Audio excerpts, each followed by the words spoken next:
알로하 하와이의 박미입니다. 9월의 위기설 대단히 많은 위기설에 대해서 9월 올 것이다 이런 얘기를 했는데 이유에 대해서 이제 기사화들이 되고 있습니다.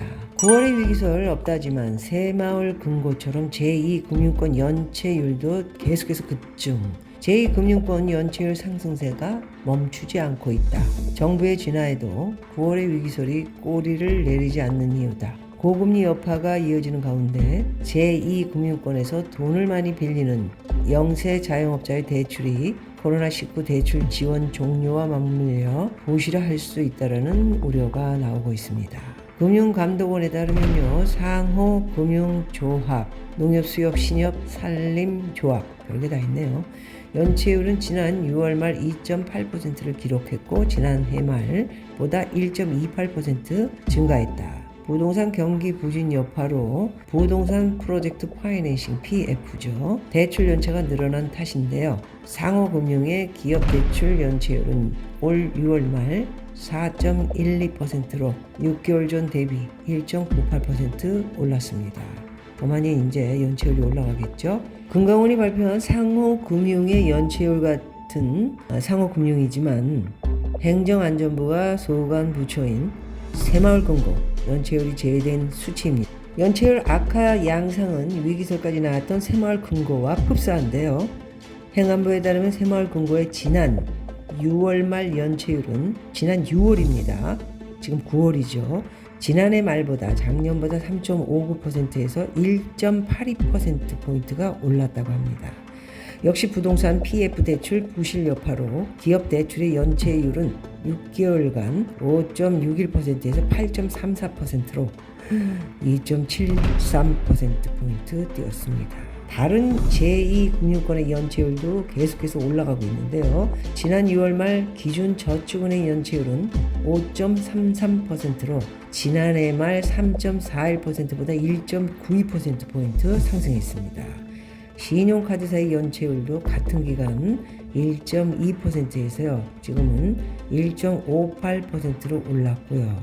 좀처럼 낮아지지 않는 연체율은 9월 위기설이 완전히 꺼지지 않은 이유 중 하나입니다. 자영업자 등에 대한 코로나19 대출 만기 연장, 상환위기 유예 종료가 연체율 상승에 기름을 부을 수 있다는 우려가 나오고 있는데요. 자, 100조 원에 가려진 1000조 원의 위기다 이런 내용인데 자영업자 대출에 대한 만기 연장과 상환 유예 조치가 9월 말로 끝나더라도 금융 대란은 없을 것이다. 누가 얘기하는 거죠? 정부에서 얘기하는 거죠. 안심해라.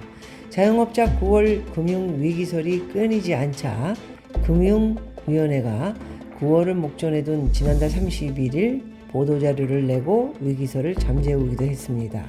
만기 연장과 상환유예를 받은 대출 잔액이 지난해 9월 말 100조 원이었으나 올해 6월 말에는 76조 원으로 줄었고 대부분이 빚을 갚아 나가고 있다는 금융위의 설명이죠. 금융위의 이 같은 설명에도 자영업자 대출이 빚폭탄으로 변할 수 있다는 우려는 좀처럼 사라지지 않고 있습니다.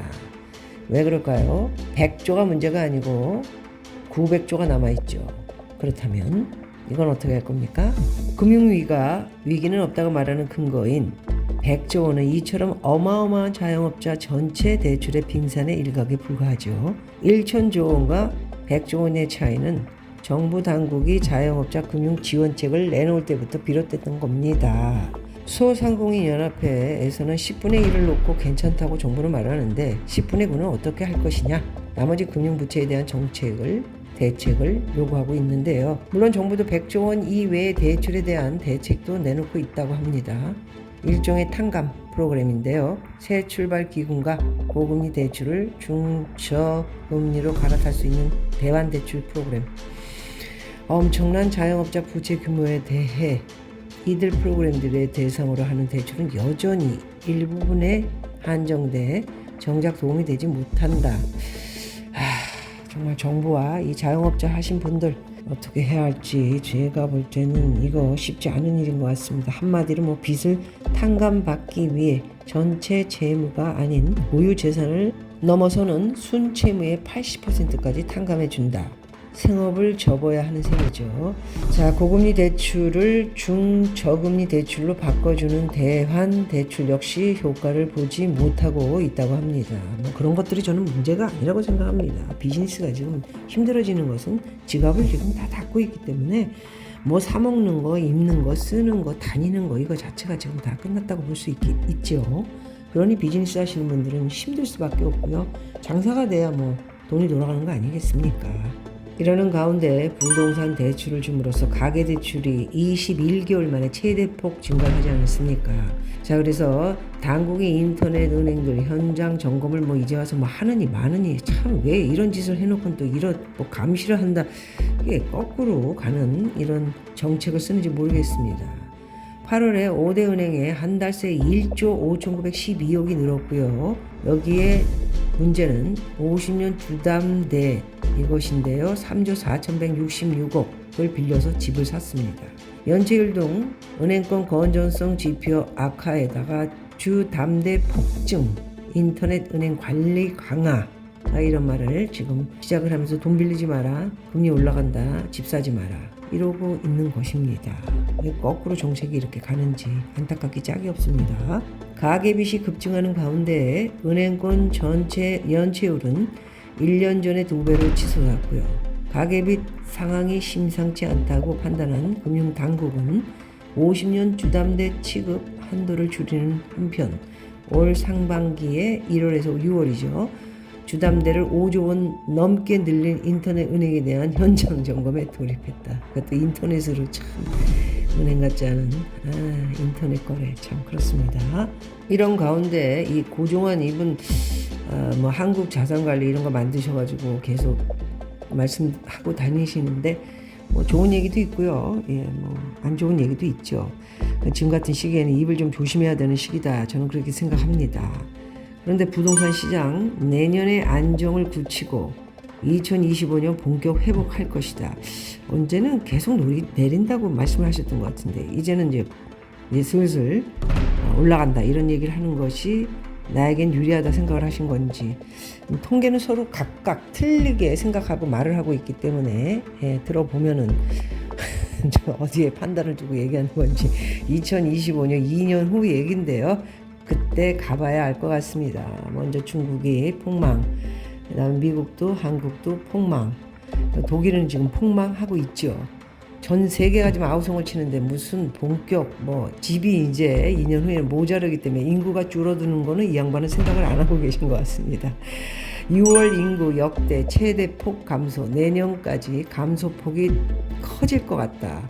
저출생 고령화 흐름이 빨라지면서 6월 인구가 동월 기준 역대 가장 큰 폭으로 감소하고 있다. 당연코 시집도 안 가고 애도 안 낳고 이래 되면 큰 집도 필요 없고요. 집이 뭐 그렇게 그닥 필요 없죠. 시집도 안 가고 애도 안 낳는 건 그만큼 살기가 뭐 편하지 않다라는 거죠. 대한민국이 모든 게 비싸니까 별로 시집장가가고 애 낳고 힘들게 그렇게 엄마 아빠처럼 살고 싶지 않은 우리 젊은 친구들, 그것도 뭐 자기네 생각이니까 어쩔 도리가 없는 것 같고요. 그렇다고 집을 공짜로 주겠다 이런 말을 하는 것도 아니고 받을 건 다 받고 그리고 이자 싸게 줄 테니까 이자 부어라 뭐 이런 얘기인데 방법론을 다시 다 점검을 해서 개편을 해야 되지 않을까 합니다. 그리고 제발 전문가라고 하시는 분들 뭐 어디에 전문가인지 잘 모르겠습니다. 오랫동안 떠들고 계셨기 때문에 다들 전문가라고 하니까 뭐 이제 안정세로 가고 요쯤에는 이제 안정세 가면서 집값이 오를 것이다. 이런 이제 뭐 약간 그리고 아니면 말고 그리고 생각보다 이거는 아니더라. 길게 가더라. 내려가는 게 뭐 이렇게 또 그때 가서는 말을 바꿀 수도 있고 판단은 여러분들이 하시고요. 하여튼 오늘 여러 가지 기사 내용과 함께 분석을 해드렸습니다. 여러분 건강하시고요. 또 뵙겠습니다. 마할로.